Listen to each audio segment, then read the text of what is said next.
Datang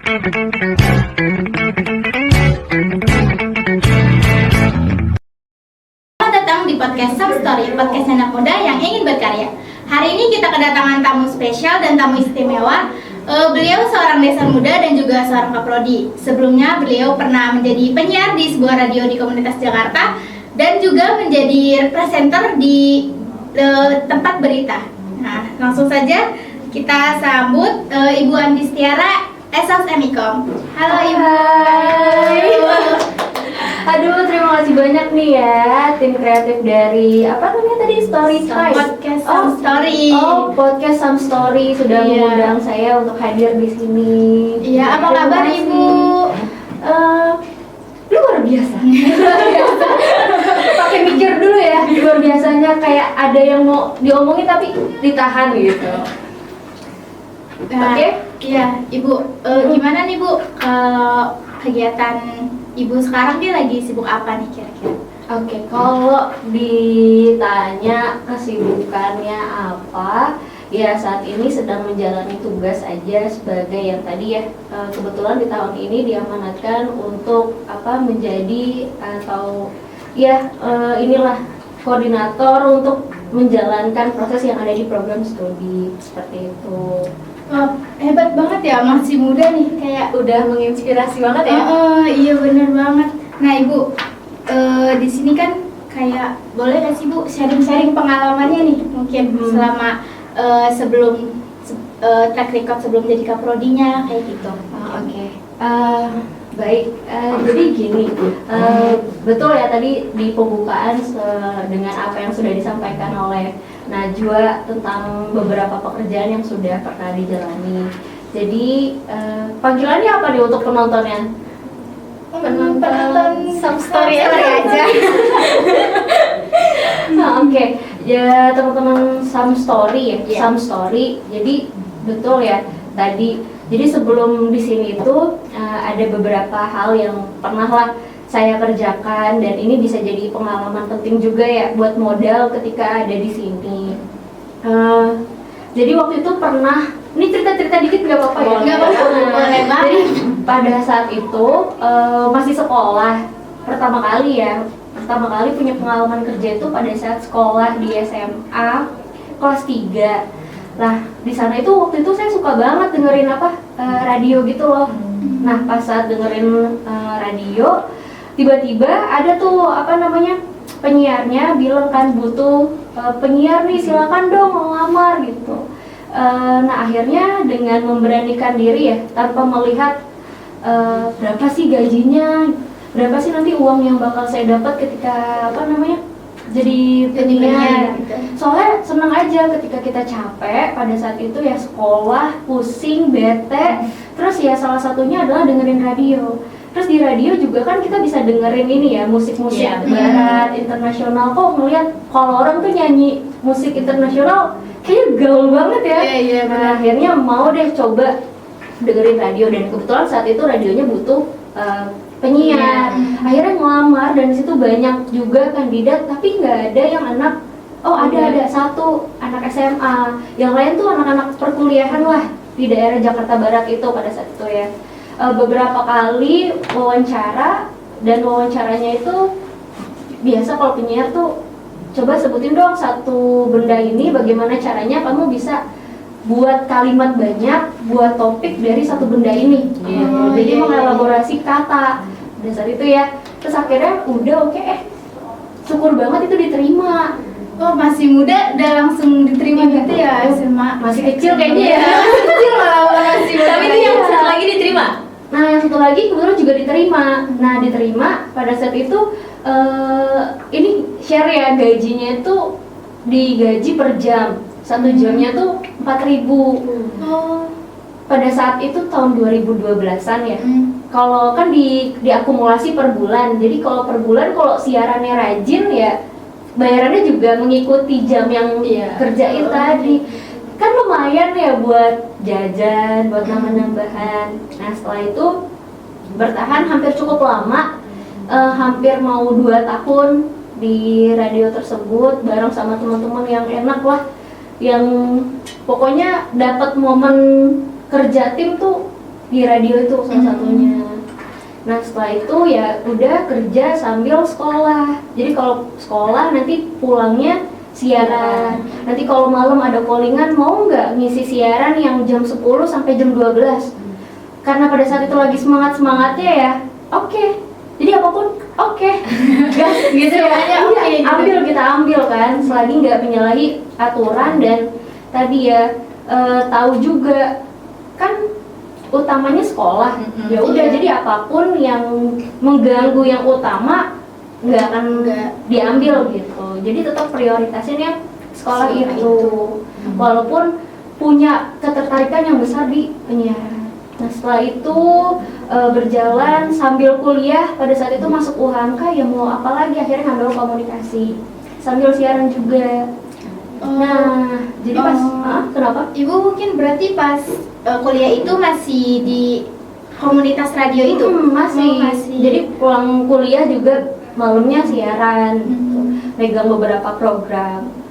Nah akhirnya karena seiring waktu ya jumlah nominal itu menentukan ya.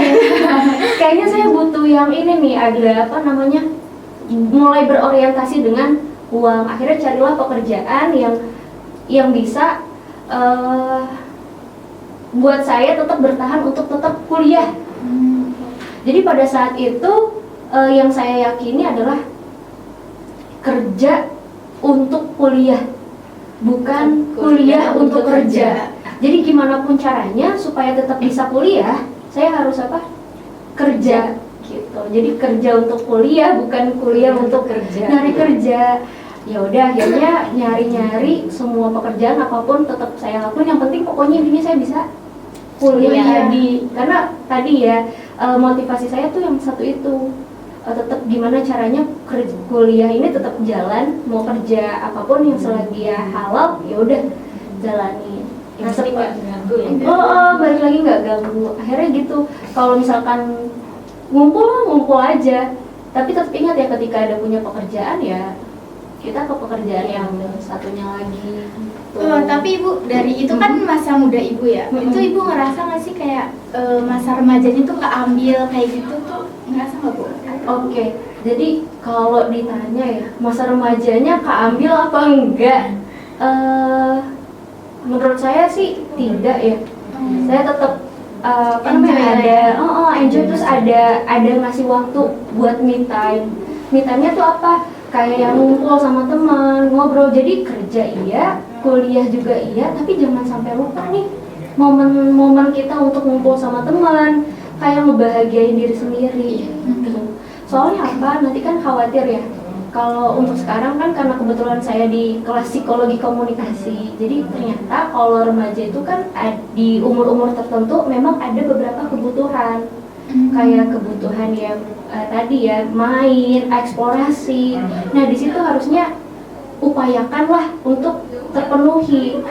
Sebab apa? Kalau kita nggak dapat momentum itu ya, nanti pas udah besarnya, jangan sampai di masa tua kita kembali ke Masa remaja gitu. Iya. Kayak Ada tingkahnya gitu. jadi ya berperilakulah atau bertindaklah sebagaimana usiamu membutuhkan hal-hal itu, main, fokus.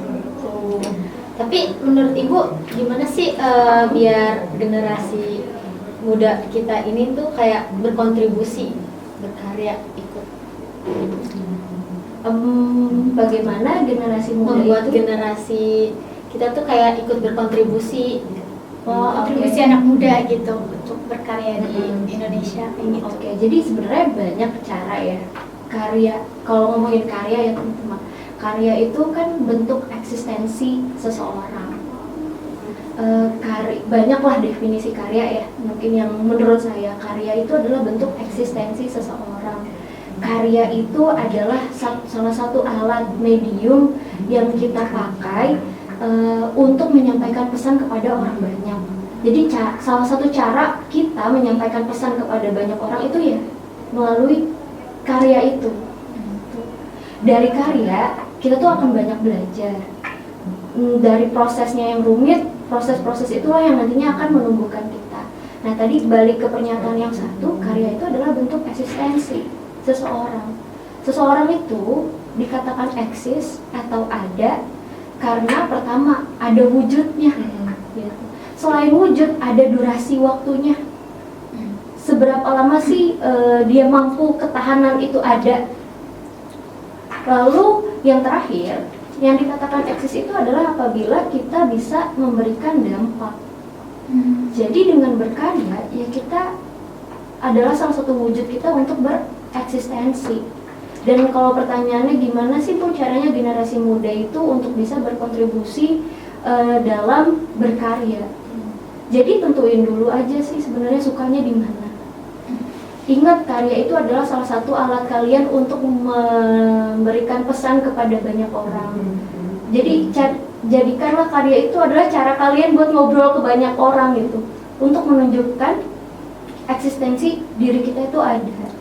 Dan tentunya membawa kebermanfaatan buat orang lain. Jadi kalau ditanya caranya, balik lagi, pertama mindsetnya juga diubah tentang karya itu apa sih. Kalau belum memahami dengan baik itu karya, pasti kan nanti akan timbul pertanyaan, ngapain ya gue repot-repot apa sih berkarya. Iya, karena kan bisa jadi orang itu mendefinisikan karya itu harus suatu produk, harus suatu inovasi. Padahal yang dikatakan karya itu nggak harus apa sih hal-hal yang berat kayak gitu. Ketika kita membuat sesuatu dan memberikan dampak, memberikan manfaat buat orang lain, itu sebenarnya adalah bisa disebut dengan karya. Jadi jangan mendefinisikan karya sebagai beban, terus kayak sesuatu yang apa ya, besar gitu ya. Oh harus buat penemuan ini, harus buat penemuan itu kan gitu. Iya kan. Jadi jangan terlalu apa ya, berat mendefinisikan karya. Kita menulis, bikin penelitian, artikel, melakukan kayak gitu itu bisa ya Bu ya, berarti bisa sebagai karya gitu.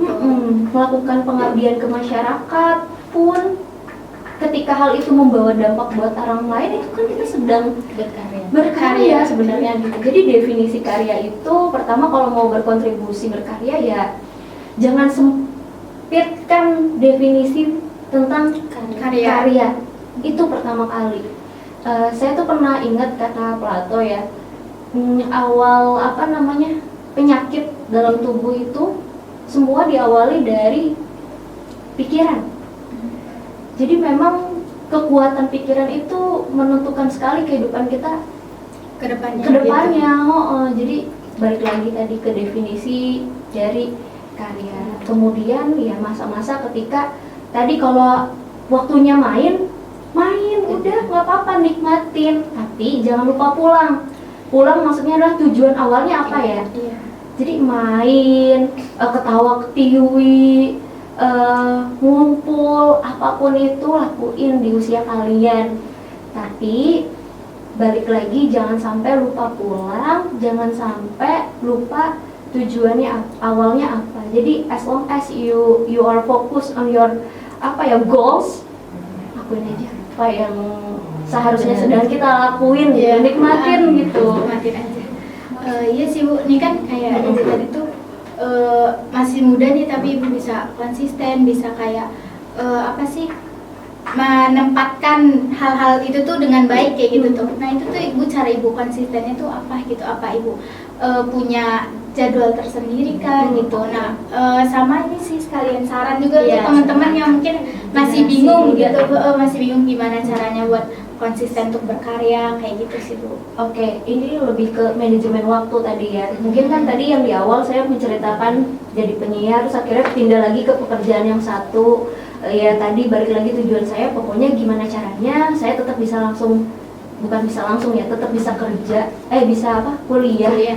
Jadi kerja untuk kuliah, jadi supaya bisa langsung tetap kerja, kuliahnya lancar ya saya harus tetap nyari kerja.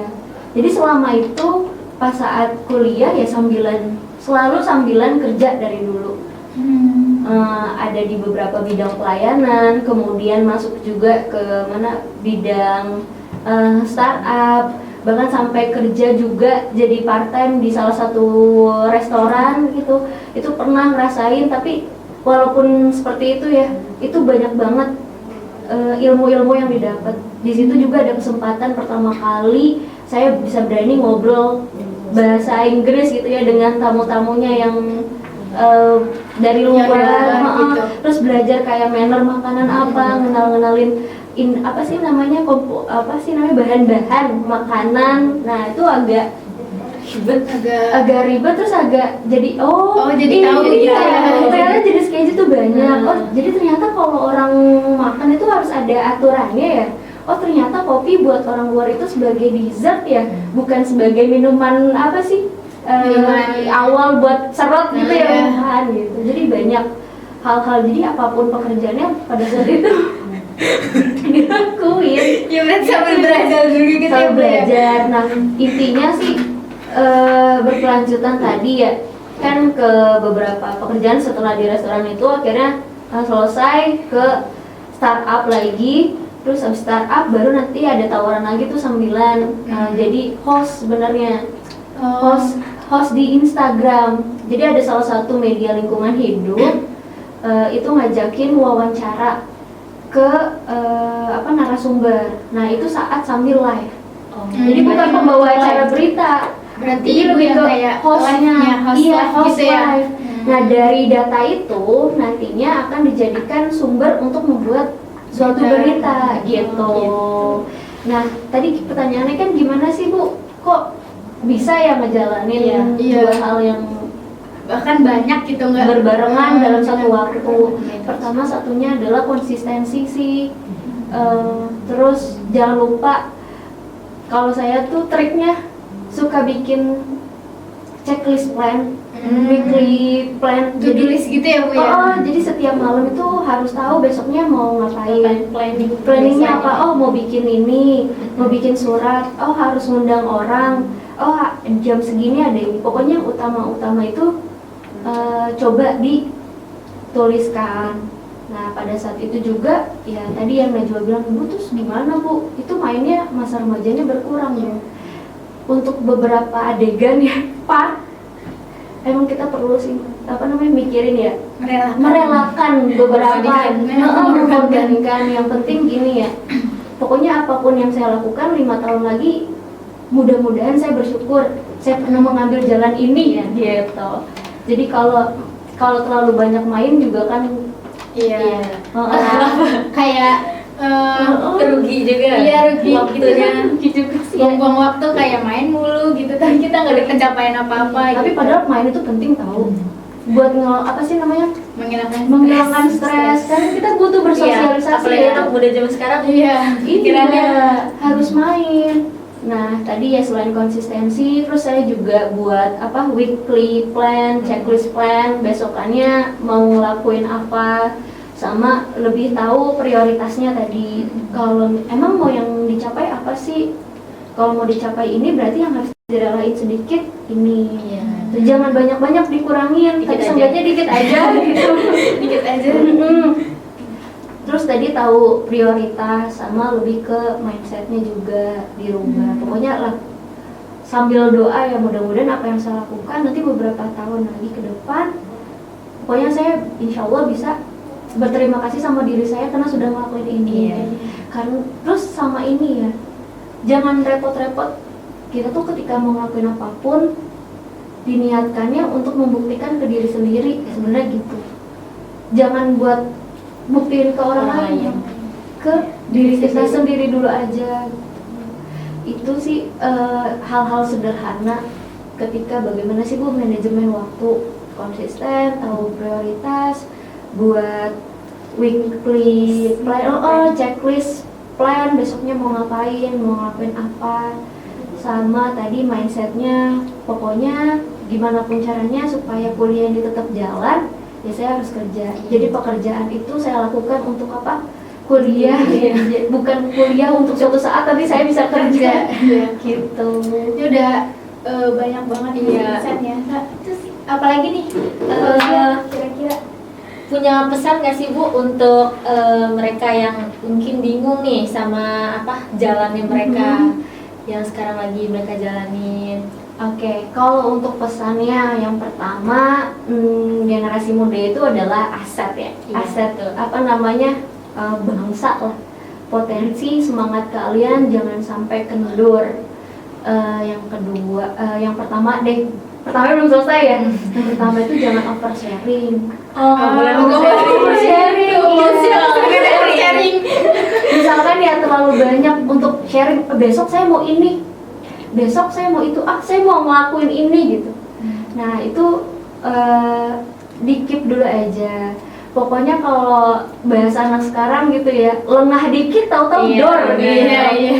Alangkah baiknya kan ada momentum itu kan lebih enak ya. Iya sih. Oh dia diem-diem tahu-tahu bikin karya nih. Oh dia diem-diem tapi ngelakuin ini. Jadi berkarya dengan keheningan itu akan lebih bagus dan lebih nunjukinnya mengejutkan gitu. lebih mengejutkan, tapi ditunjukkannya untuk banyak orang.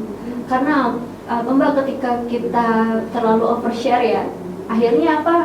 Akhirnya itu tidak terrealisasikan dengan baik karena kita terlalu banyak berbagi ketimbang aksi. Lalu juga saya pernah di inilah ada nasehat tuh, pernah bilang idea just idea, but execute is the key. Jadi ide ya cuma ide. Kalau kalian ngomongin ya itu cuma ide. Tapi kuncinya adalah di eksekusi. Iya, eksekusi itu. Kuncinya adalah di eksekusi. Jadi jangan terlalu overshare, jangan terlalu berbagi idenya apa sih? Kayak gini tapi nggak ada Hasilnya eksekusi, gitu. iya nggak ada hasilnya. Nah, itu yang ke berapa tuh tadi? Baru satu Iya, apa dua? Sekarang kedua ya. Yang kedua terus tadi ya balik lagi, pikiran itu kan kekuatan jiwa kita. Penyakit tubuh itu bergerak dari pikiran sama jiwa. Iya. Jadi lagi-lagi pikiran sih yang harus ditata dengan baik, dikontrol benar. Sama kan kalau anak sekarang ini ya terlalu banyak takut, overthinking. Kayak tadi. Terlalu banyak overthinking gitu. Entah ini potensinya mau perfect banget atau ketakutan yang lain kan. Sebenarnya saya pernah baca buku ya, jangan terlalu overthinking. Jadi sebagus apapun sebenarnya perencanaan itu nggak akan menghindari potensi kegagalan tuh bakalan ada. Jadi sebagus apapun perencanaan, kalau emang udah ada hal buruk terjadi, jadi sisakan satu ruang untuk menerima. Legowo, oh iya ya, akan terjadi hal-hal yang tidak terelakkan. Tapi satu yang penting, ada konsep di awal, kita udah menyusun dengan baik gitu. Itu yang membuat balik lagi tadi, jangan terlalu overthinking sehingga lupa mau ngerjain apa, bahkan sampai saking ketakutannya nggak ngerjain. Sama satu lagi ya, terakhir deh pesannya buat generasi muda, kadang terlalu gengsi, malu untuk ngelakuin apapun, kayak mau dagang, wirausaha, malu, mau ngerjain ini, malu apa gitu ya. Saya punya pesan, pokoknya saya pernah baca buku ya, itu yang selalu saya pegang. Kenapa saya mau apapun saya kerjain. Jadi tidak ada pekerjaan impian sebenarnya. Tetapi kalau pekerjaan itu kita lakuin dengan sepenuh hati, insya Allah pekerjaan itu akan nuntun kita buat ngeraih impian. Itu aja.